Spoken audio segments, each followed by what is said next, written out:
Everyone, welcome back to online class today. आज की हमारी क्लास है microbiology BSc third year student के पेपर फर्स्ट की 5th यूनिट का। ये पार्ट 11 है। आज हम पढ़ने वाले हैं माइक्रोबियल हाइड्रोजन प्रोडक्शन में डार्क फर्मेंटेशन से कैसे हाइड्रोजन का प्रोडक्शन होता है। और ये इस माइक्रोबियल हाइड्रोजन प्रोडक्शन का पोर्शन ई है, मतलब 5th पार्ट है। जिन्होंने आगे के 4 पार्ट्स ना देखे हो उसकी लिंक डिस्क्रिप्शन बॉक्स में दी है, पहले वो वीडियो देखिए, उसके बाद ही इसे कंटिन्यू करेंगे तो आपको समझ में आएगा। Let me introduce myself, professor Ruqaiya.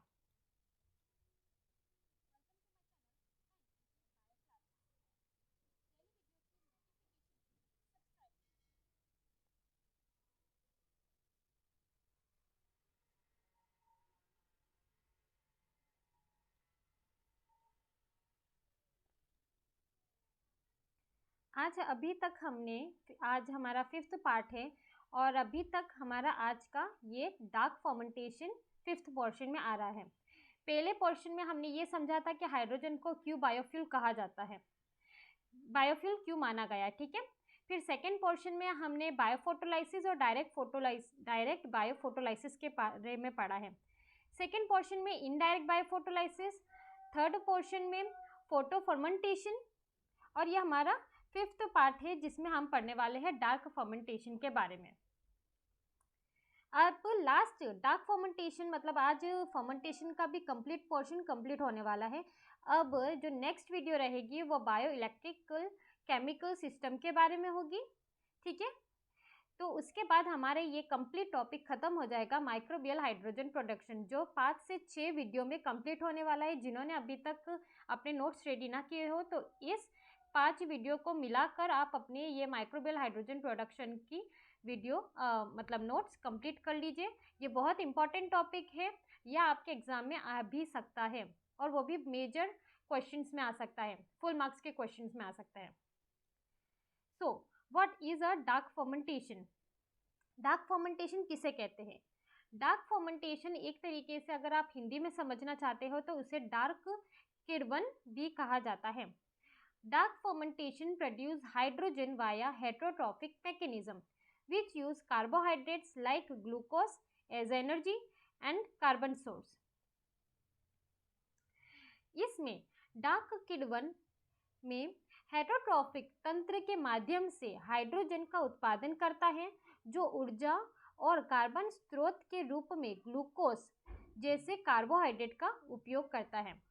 यहाँ पर क्या होता है कि हेटेरोट्रॉपिक मैकेनिज्म हो रहा है, मतलब किसी और पर डिपेंडेंट होके यहाँ पर डार्क फर्मेंटेशन की प्रोसेस होती है। अब यहाँ पर हाइड्रोजन कैसे प्रोड्यूस होगा? हेटेरोट्रॉपिक मैकेनिज्म के द्वारा।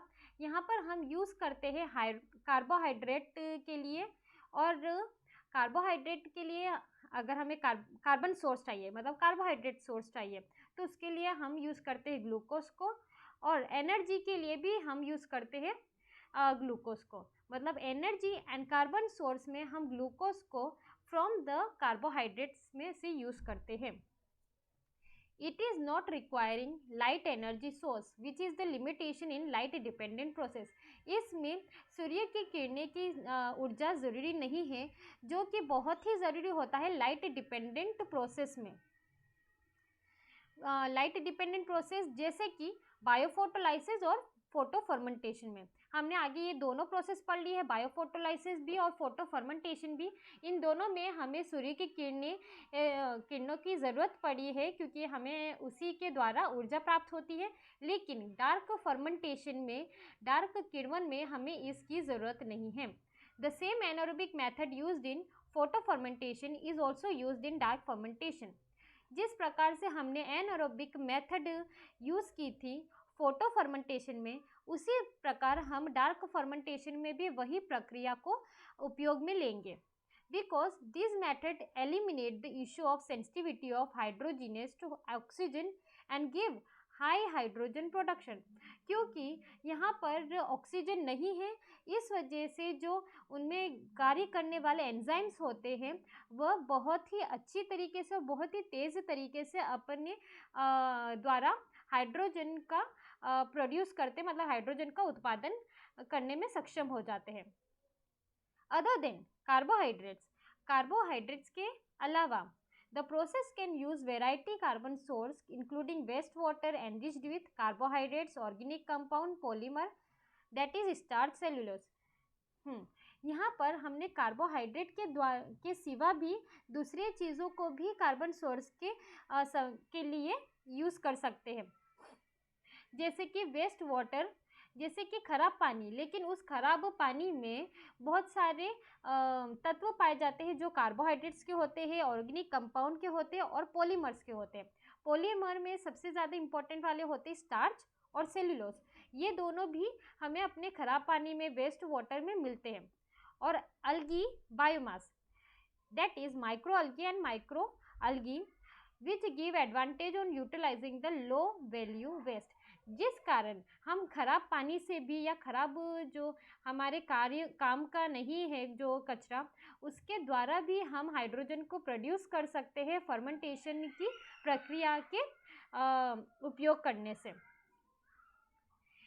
ये जो अब डार्क फर्मेंटेशन की प्रक्रिया 2 स्टेप्स में होती है। सबसे पहले हम ये समझ लेते हैं किस तरीके से कौन सी स्टेप में होती है। Hydrogen production in dark fermentation is very complex process which involve various bacteria by a series of biochemical reaction. ये जो हाइड्रोजन प्रोडक्शन की जो प्रक्रिया है जो डार्क फर्मेंटेशन में होती है, वो बहुत ही जटिल प्रक्रिया मानी जाती है, जिसमें बहुत ही अलग अलग तरीके के, अलग अलग तरह के बैक्टीरिया शामिल होते हैं इस प्रक्रिया को करने में, जिनके द्वारा बायोकेमिकल रिएक्शंस होती है। सबसे पहला स्टेप क्या है? पहला चरण क्या है? In the early stage of the dark fermentation, dark किण्वन के प्रारंभिक चरण में कार्बोहाइड्रेट मेनली ग्लूकोज, कार्बोहाइड्रेट में मतलब ज़्यादातर glucose is break down into pyruvate and NADH which is called as glycolysis. मुख्य रूप से कार्बोहाइड्रेट के मुख्य रूप से ग्लूकोज को पायरुवेट में और NADH में तोड़ दिया जाता है, जिसे ग्लाइकोलाइसिस प्रक्रिया कहा जाता है। इसमें आप देख सकते हो हमने क्या कहा कि ये जो डार्क फर्मेंटेशन की प्रोसेस होती है, इसमें हम कहीं भी यूज़ नहीं करते हैं सनलाइट को। तो यही चीज़ कार्बोहाइड्रेट हम सबसे पहले वहाँ पर भी लेकर चले थे फोटो फर्मेंटेशन में। ये आपको बैक पहले बता देती हूँ।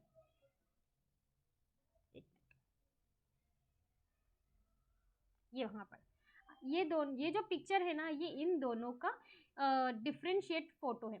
यहाँ पर आप देखो, यहाँ पर भी हमने कार्बन सोर्स लिया था, और ये जो डार्क फर्मेंटेशन है, यहाँ नाम है दोनों के दिए हुए। फोटो फर्मेंटेशन में भी हमने कार्बन सोर्स लिया, डार्क फर्मेंटेशन में भी हमने कार्बन सोर्स लिया। फोटो फर्मेंटेशन में भी हमने एनारोबिक न्यूट्रिएंट्स लिए, मतलब एनारोबिक माइक्रो ऑर्गेनिजम्स को यूज़ किया, जो बहुत ही ऐसे एनारोबिक माइक्रोजम जो बहुत ही कम मात्रा में ऑक्सीजन को ले सकते हैं, मतलब फैकल्टेटिव भी यूज़ हो सकते हैं वहाँ पर। और इसी प्रकार से हमने एनारोबिक माइक्रोजम्स यहाँ पर भी यूज़ किए, जैसे कि फैकल्टेटिव और ऑब्लिगेट एनारोब्स। ठीक है, ये दोनों यहाँ पर यूज़ हो रहे हैं। लेकिन इन दोनों प्रक्रिया में, मतलब फोटो फर्मेंटेशन में और डार्क फर्मेंटेशन में क्या सिर्फ डिफरेंस है? यहाँ पर लाइट यूज़ हो रही है और यहाँ पर लाइट नहीं यूज़ हो रही है। यहाँ पर देखो ये ब्लैंक है, जबकि यहाँ पर ये लाइट यूज़ हो रही है। यहाँ पर लाइट यूज़ होने की वजह से कौन सी रिएक्शन हो जाती है कि वो दे देती है, मतलब ग्लूकोज प्लस लाइट और एनारोबियोसिस न्यूट्रिएंट्स मिलकर कार्बन डाइऑक्साइड और हाइड्रोजन प्रोड्यूस करते हैं। ठीक है, कार्बन डाइऑक्साइड और हाइड्रोजन प्रोड्यूस हुआ इसमें भी और इसमें भी। लेकिन कार्बन डाइऑक्साइड और हाइड्रोजन प्रोड्यूस होने के साथ साथ यहाँ पर बहुत सारे अल्कोहल्स, एसिड्स भी प्रोड्यूस होते हैं। ये देखो CH3COOH यहाँ पर एक्स्ट्रा प्रोड्यूस हुआ, क्योंकि यहाँ पर सनलाइट यूज़ नहीं हुई है, इसीलिए किसी और कार्बन सोर्स को हम यूज़ करके उसका फर्मेंटेशन कर रहे हैं। इस वजह से यहाँ पर अल्कोहल्स और एसिड्स भी एज अ बाय प्रोडक्ट्स निकले हैं। ये डिफरेंस होता है फोटो फर्मेंटेशन में और डार्क फर्मेंटेशन में।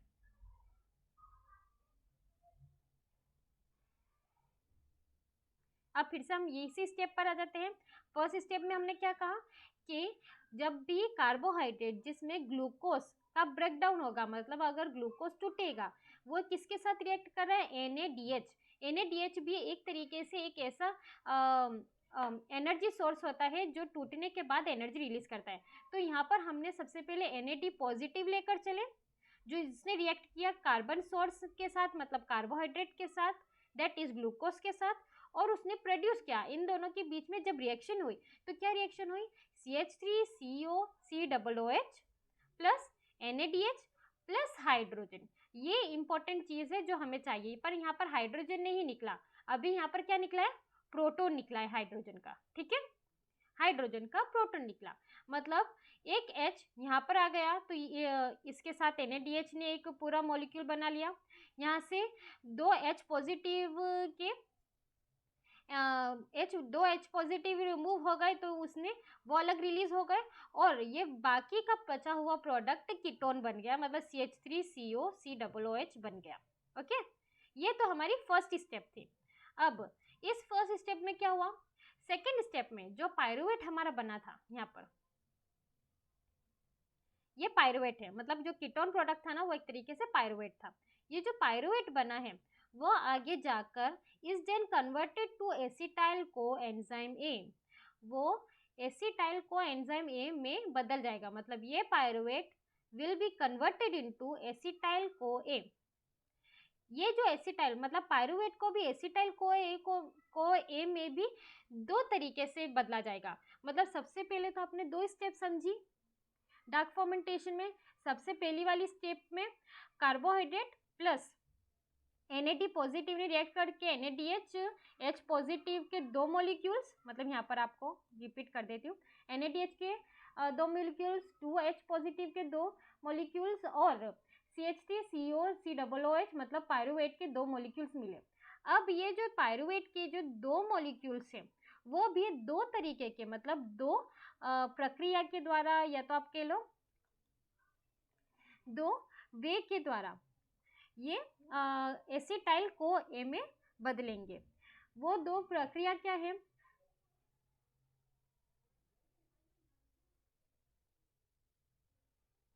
टू वे क्या है इसमें। सबसे पहला है फेरोडॉक्सिन ऑक्सीडोरिडक्टेज, इसे आपको अच्छे से याद करना है, ये एंजाइम का नाम है। सबसे पहले एंजाइम अगर किसी पायरुवेट पर फेरोडॉक्सिन ऑक्सीडोरिडक्टेज आकर काम करता है, मतलब कार्य करता है, मतलब वो पूरा कौन सा है आपको नाम भी बता दो, पायरुवेट, दैट इज फेरोडॉक्सिन ऑक्सीडोरिडक्टेज PFOR, इसे PFOR पाथवे कहते हैं। जब पायरुवेट फेरोडॉक्सिन ऑक्सीडोरिडक्टेज के साथ मिलकर जब एसिटाइल को ए बनाता है तो उस पाथवे को PFOR कहते हैं। P for pyruvate, F for ferredoxin, ठीक है, फेरोडॉक्सिन के लिए F, और ऑक्सी के लिए O, और रिडक्टेज के लिए R। इस तरीके से इसे PFOR पाथवे कहा जाता है, which generate ferredoxin and carbon dioxide. ये दो चीज़ों को निकालते हैं, मतलब प्रोड्यूस करते हैं, दैट इज कार्बन डाइऑक्साइड और फेरोडॉक्सिन, ठीक है। और ये जो रेड है ना यहाँ पर लिखा है, ये रिड्यूस्ड फॉर्म में निकाला है, तो आपको सिर्फ ये RED लिख देना है, इसकी ज़्यादा डिटेल्स में नहीं जानी है। अब फिर से आप समझ लीजिए कि जब दो वे कौन से हैं, या तो PFOR पाथवे जिसमें पायरुवेट कन्वर्ट होता है एसिटाइल को ए में, किसके द्वारा, फेरोडॉक्सिन ऑक्सीडोरिडक्टेज, ये जो लिखा है ना को ए तो है ही, ये जो को ए है ना इसे कहते हैं कि जो कोएंजाइम ए है वो आकर जुड़ जाएगी पायरुवेट के साथ, और उसके साथ कौन जुड़ जाएगा, फेरोडॉक्सिन ऑक्सीडोरिडक्टेज जुड़ जाएगा, मतलब OX में है ना, मतलब ऑक्सीडोरिडक्टेज जुड़ जाएगा, जो बनाएगा क्या, एसिटाइल कोएंजाइम ए प्लस कार्बन डाइऑक्साइड प्लस 2 फेरोडॉक्सिन। ये जो फेरोडॉक्सिन हमारे यहाँ ऐड हुआ था वही फेरोडॉक्सिन निकल जाएगा रिड्यूस फॉर्म में। अब सेकेंड पाथवे क्या होगा, फॉर्मेट लाइएस। फॉर्मेट लाइएस का नाम पूरा क्या है, पायरुवेट फॉर्मेट लाइएस, मतलब P for pyruvate, F for format, और लाइएस फॉर L, मतलब PFL। अगर जो हिंदी मीडियम है तो प्लीज़ आपको भी अच्छे से याद रखना है, क्योंकि ये सब नाम को आप हिंदी में ट्रांसलेट नहीं कर सकते, आपको ये पूरा ही याद करना पड़ेगा। इसे कहेंगे formate lyase PFL which generate formate, जो क्या बनाएगा, फॉर्मेट बनाएगा। ये देखो इन दोनों में क्या सिर्फ डिफरेंस आ रहा है, पायरुवेट तो दोनों तरफ हमने लिए, कोएंजाइम ए भी दोनों तरफ लिए, लेकिन जब फेरोडॉक्सिन ऑक्सीडोरिडक्टेज उसमें ऐड हुआ तब उसने बनाया फेरोडॉक्सिन रिड्यूस्ड फॉर्म में। और जब सिर्फ कोएंजाइम ए और पायरुवेट ऐड हुए तब उसने क्या रिलीज किया, ओनली फॉर्मेट रिलीज किया। ठीक है, ये PFOL पाथवे है और ये सेकेंड वाली इक्वेशन PFOR पाथवे है। अब तीसरी स्टेप में क्या हुआ, it is also done by 2 pathways, ये हमने समझ लिया, ये 2 पाथवे के द्वारा हुआ। ठीक है, ये पाथवे को और बराबर से अगर आप डिटेल में समझेंगे, मतलब ये जो हमारा बना, ठीक है, फेरोडॉक्सिन रिड्यूस्ड फॉर्म। और अब थर्ड स्टेप में हमने सबसे पहले, एक मिनट आपको बता दूं, इसमें हमने C6H12O6 लिया जो NAD पॉजिटिव था, NADH तो यहाँ बन गया तो उसको हटा दो। ठीक है, एक H पॉजिटिव बन गया और CH3COCOOH मतलब पायरुवेट बन गया। सबसे पहले हमने पायरुवेट को लेकर चले, उसके 2 तरीके थे, मतलब 2 पाथवेज थे, PFOR पाथवे और PFL पाथवे, उसको लेकर हमने एसिटाइल कोए बना लिया।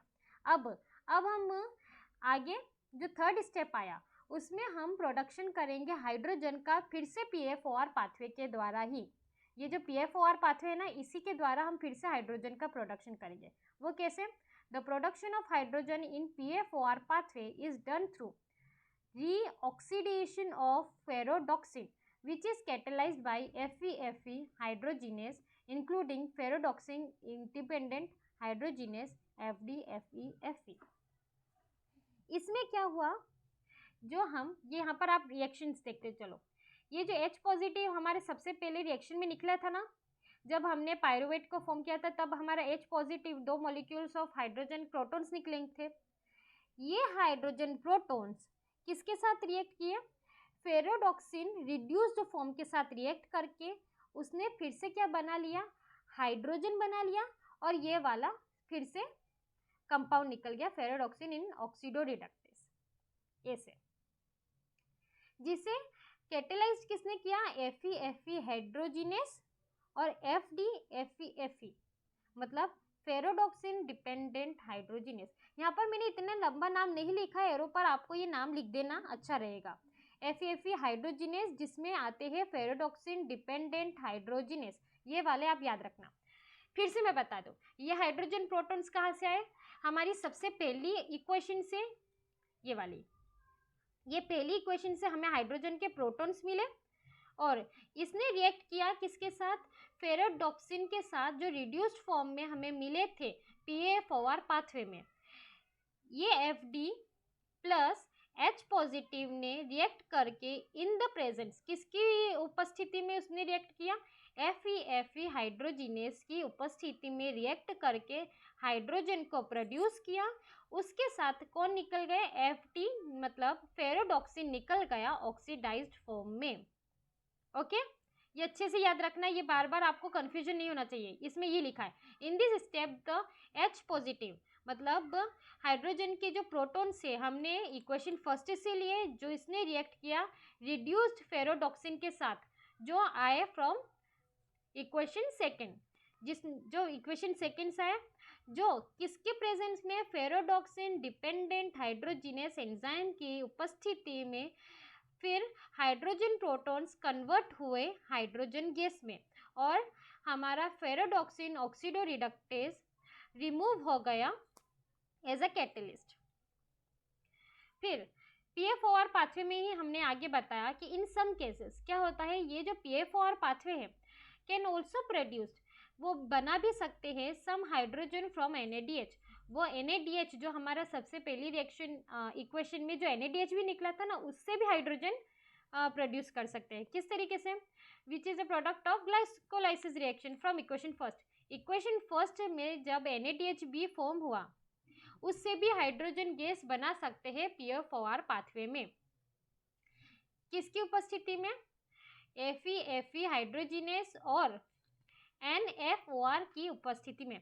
ये नाम देख लो, आप लोग ना हमेशा एंजाइम्स में कंफ्यूज हो जाते हो कि यहाँ पर कौन सा एंजाइम था, यहाँ पर कौन सा एंजाइम था। यहाँ पर हमने एंजाइम का नाम क्या दिया, फेरोडॉक्सिन, क्योंकि यहाँ पर फेरोडॉक्सिन को यूज कर रहे हैं, ठीक है। फेरोडॉक्सिन डिपेंडेंट मतलब फेरोडॉक्सिन पर ही आधारित हाइड्रोजिनेस एंजाइम, जिसे नाम दिया है FDFE। उसी तरीके से अगर NADH से जब हम हाइड्रोजन को बनाते हैं, उसका उत्पादन करते हैं, तो वहाँ पर उपयोग में होने वाला एंजाइम को हम कहते हैं NADH फेरोडॉक्सिन ऑक्सीडो रिडक्टेस, जिसे नाम दिया गया है NFOR, या तो उसे नाम आप दे सकते हो Fe हाइड्रोजिनेस। ये नाम सभी को आपको तो रटने ही पड़ेंगे, क्योंकि इसे बिना याद करे तो आपका काम होगा ही नहीं। या तो डायरेक्ट हाइड्रोजिनेस नाम भी आप दे सकते हो, जिसे हम कहते हैं NADH FeFe, और विथ रिड्यूस फेरोडॉक्सिन FD, मतलब यहाँ से FD NADH FeFe। ये बहुत सारे एंजाइम्स हैं, आप उसमें से एक भी एंजाइम याद कर लोगे ना, आप तो NFOR भी याद कर लोगे, तब भी आपकी रिएक्शन करेक्ट कहलाएगी। अगर हम फिर से क्या किया, NADH जो हमारा NADH फॉर्म हुआ, मतलब ये वाली पूरी इक्वेशन आप उठा लो, सेकेंड इक्वेशन, ये वाली पूरी इक्वेशन। अब हम पायरुवेट की बात नहीं करेंगे, ठीक है, इसका तो काम हो गया, इसके थ्रू हमने एसिटाइल कोएंजाइम A बना लिया है। अब हम बात करें फिर से NADH की और H पॉजिटिव की। ये दोनों जब रिएक्ट करेंगे इन द प्रेजेंस ऑफ NFOR, किसकी उपस्थिति में, NFOR की उपस्थिति में जब ये दोनों रिएक्ट करेंगे, तब ये भी हाइड्रोजन प्रोड्यूस करेगा और फिर से NAD पॉजिटिव रिलीज हो जाएंगे, ठीक है। ये हमारी इक्वेशन 5 हो गई। फिर से हम हाइड्रोजन को अब सेकेंड स्टेप में बताया कि हम हाइड्रोजन को PFL पाथवे के द्वारा भी बना सकते हैं। PFL पाथवे कौन सी थी, ये वाली PFL पाथवे थी पायरुवेट फॉर्मेट लाइएस, जिसमें सिंपली पायरुवेट ने किसके साथ रिएक्ट किया था, कोएंजाइम A के साथ रिएक्ट किया था, जिससे उसने बनाया था एसिटाइल कोए और फॉर्मेट रिलीज हो गया था, ठीक है। इस पाथवे को मतलब थर्ड इक्वेशन की पाथवे को हमने कहा है PFL पाथवे। अब PFL पाथवे से किस तरीके से हाइड्रोजन बनता है ये भी बता दो।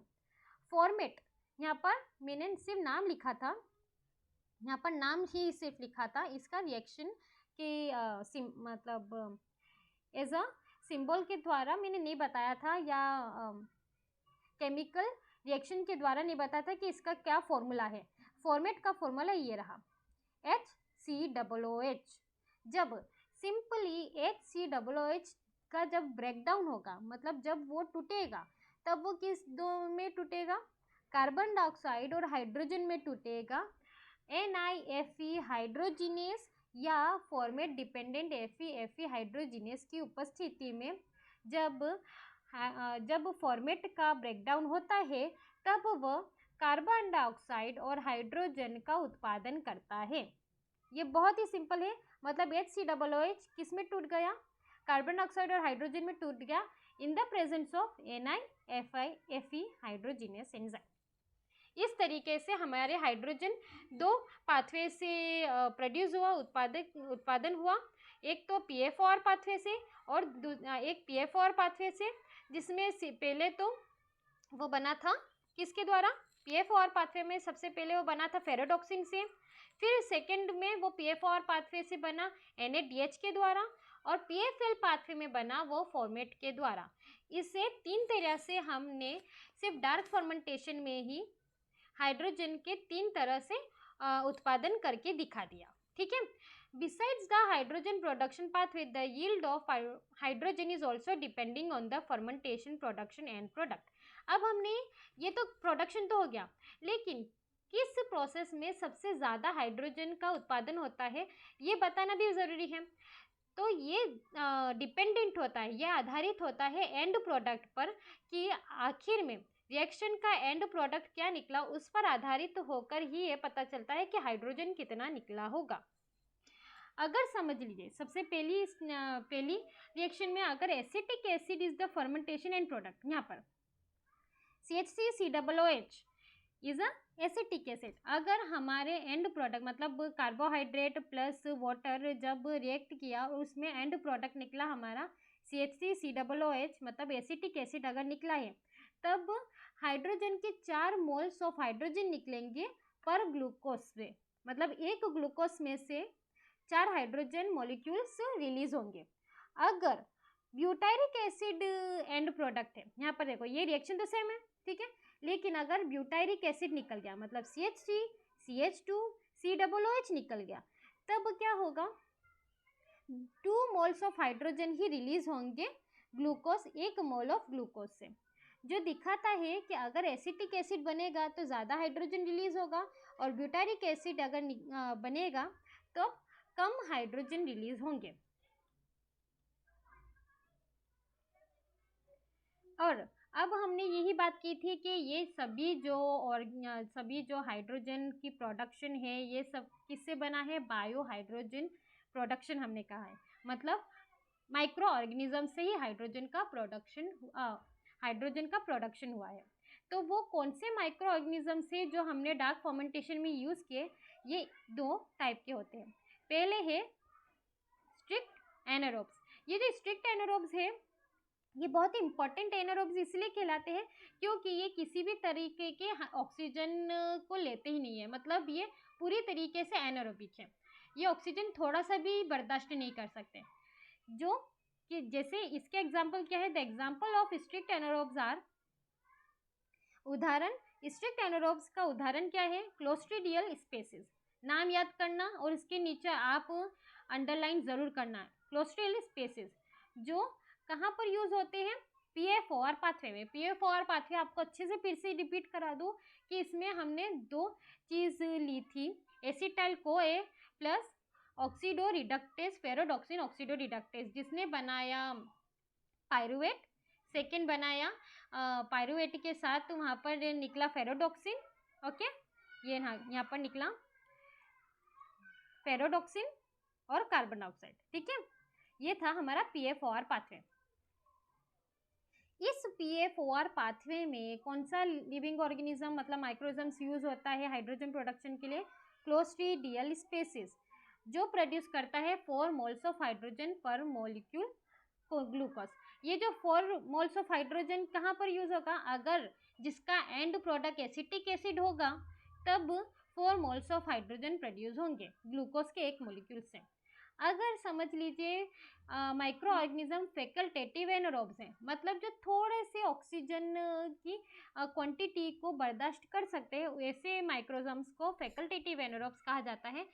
और इसके एग्जाम्पल कौन से हैं, इस्चेरिया कोलाई मतलब ई कोलाई, इसे आप अंडरलाइन करना मत भूलना। ये कौन से पाथवे में यूज होते हैं, PFL पाथवे मतलब पायरुवेट फॉर्मेट लाइस पाथवे में यूज होते हैं, उपयोग होते हैं इस्चेरिया कोलाई के for the production of hydrogen. Hydrogen के उत्पादन के लिए इस्चेरिया कोलाई को PFL पाथवे में उपयोग में लिया जाता है, जहां पर वो सिर्फ 2 मॉलिक्यूल्स ऑफ हाइड्रोजन पर मोल ऑफ ग्लूकोज में 2 मोल्स ऑफ हाइड्रोजन का ही उत्पादन करते हैं, ठीक है। अब कंफ्यूजन किसी को भी नहीं होना चाहिए कि PFL पाथवे क्या है और PFOR पाथवे क्या है। ये हमारी कंप्लीट डार्क फर्मेंटेशन खत्म हुई। अब वही चीज़ कि हमें डार्क फर्मेंटेशन क्यों अच्छी है, सबसे ज़्यादा अच्छी है बायो फोटोलाइसिस से भी और फोटो फर्मेंटेशन से, उसके कुछ बिंदु नीचे दिए गए हैं, उसके कुछ फायदे नीचे दिए गए हैं। Dark fermentation process seems to be an attractive route for renewable production of hydrogen.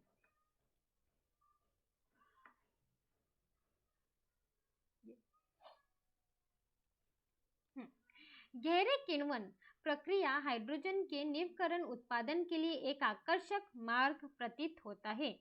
यहाँ पर रिन्यूएबल प्रोडक्शन ऑफ हाइड्रोजन हम इजीली कर सकते हैं, मतलब किण्वन प्रक्रिया हाइड्रोजन के